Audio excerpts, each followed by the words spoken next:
Hello everyone, welcome back to our channel Login Ed. In this video, I will guide you through how to turn on or off autocorrect on your Mac. For that, first of all, go to the Apple icon which is on the top left corner of your screen and click on it. From the drop-down, select System Preferences.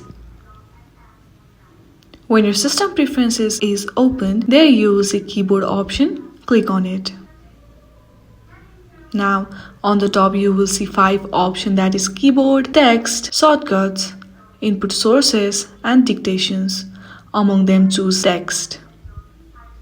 Then on the right side you will see 3 options.